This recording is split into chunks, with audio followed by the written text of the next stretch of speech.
Let me read to you a passage from the first chapter of St. John's Gospel, verses 45 to 51.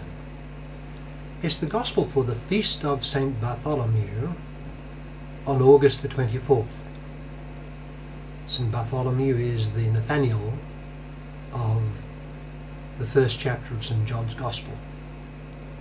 St. John writes, Philip found Nathanael and told him, "We have found the one Moses wrote about in the law, and about whom the prophets also wrote, Jesus of Nazareth, the son of Joseph."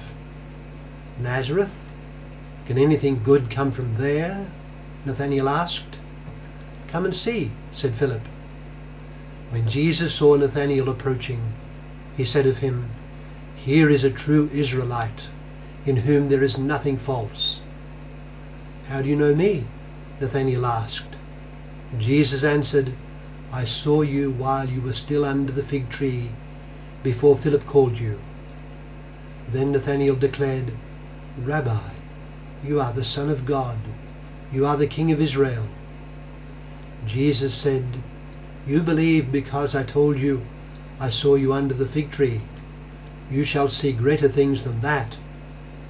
He then added, "I tell you the truth, you shall see heaven open, and the angels of God ascending and descending on the Son of Man."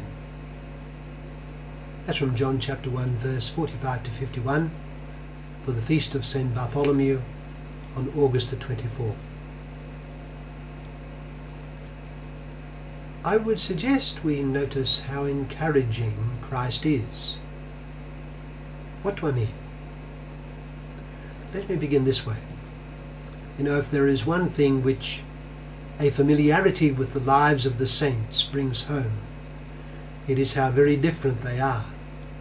Compare, say, two virtual contemporaries, St. John Vianney, from 1786 to 1859, the French parish priest, and Blessed John Henry Newman, 1801 to 1890, the English intellectual. Both became known internationally, but for different reasons.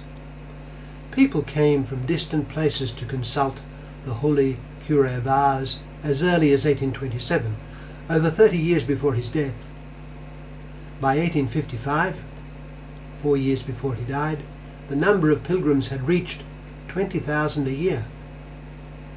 During the last 10 years of his life, he spent 16 to 18 hours a day in the confessional. 15 years after he died, Pope Pius IX, himself destined to be beatified, declared him venerable, and in his old age Cardinal Newman used to have his biography read to him. The two never met, but I am sure that they had heard of one another. Newman's bishop, A11, visited the Cure of Ars and doubtlessly spoke of him to Newman.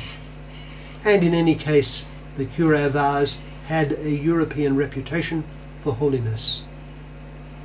St. John Vianney was aware of the second spring in England and of the new converts.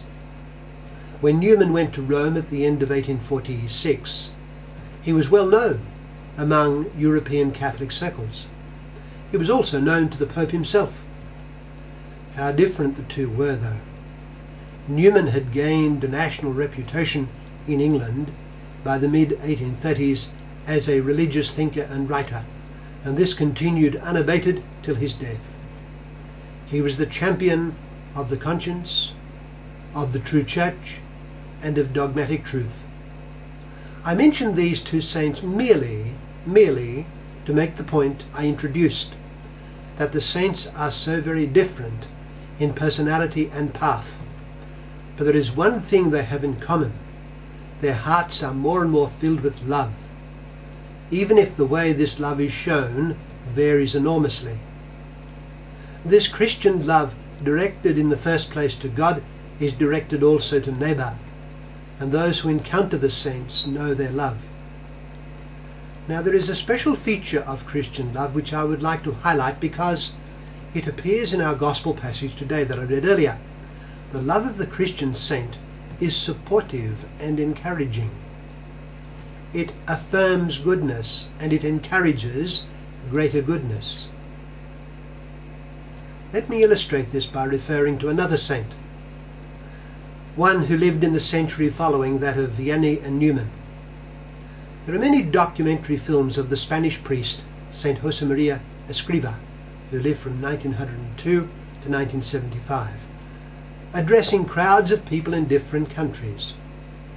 At the end of his addresses, he would invite questions from the audience, and what is notable in these documentaries is how very encouraging he was to everyone. He was brimful of warmth and optimism, and he unstintingly praised people who spoke to him or asked a question of him. He openly recognized the good in people and praised them. I think that anyone who was sincere, having met Escriva, would come away feeling profoundly encouraged. This was one feature of the Christian love at work in this particular saint, and I'm sure that it would be present in different forms in every saint. Now let us notice in our gospel today that when Nathanael is brought to our Lord readily gives him the highest praise. Nazareth? Can anything good come from Nazareth? Nathanael asked. Come and see, Philip said. When Jesus saw Nathanael approaching, he said of him, Here is a true Israelite in whom there is nothing false. John, the author of the Gospel, always remembered the first words of Jesus Christ to Nathanael and about him. They were full of praise. But this was not the only time that Christ praised others. When the message from the centurion, presumably a pagan, came to our Lord asking his help and subsequently telling him that he trusted his power completely, our Lord turned in admiration to the crowds and told them that he had never come across faith like that of the centurion. Our Lord gave him the highest praise. He referred to John the Baptist as being the greatest among those born of women. And when Simon told our Lord that he was the Christ, the Son of the living God, our Lord said to him, Blessed are you, Simon, son of Jonah, for flesh and blood has not revealed this to you, but my Father in heaven. Our Lord was praising Simon for his faith and for being subject to the special light coming from the Father. For the one who is sincere and trying to serve God, our Lord's love shows itself as encouraging. He is very encouraging. When we turn to Jesus Christ in prayer, let us approach him as Nathanael did. In our gospel today, Nathanael came just as he was, in simplicity. He was warmly welcomed by our Lord and praised for his moral qualities. He was genuine and guileless. Christ's love for him manifested itself in terms that were very encouraging. Christ will show his love for the one who comes to him in prayer, and he will be very encouraging. We truly shall find the support we need by seeking God consistently in daily prayer. God is encouraging, not discouraging.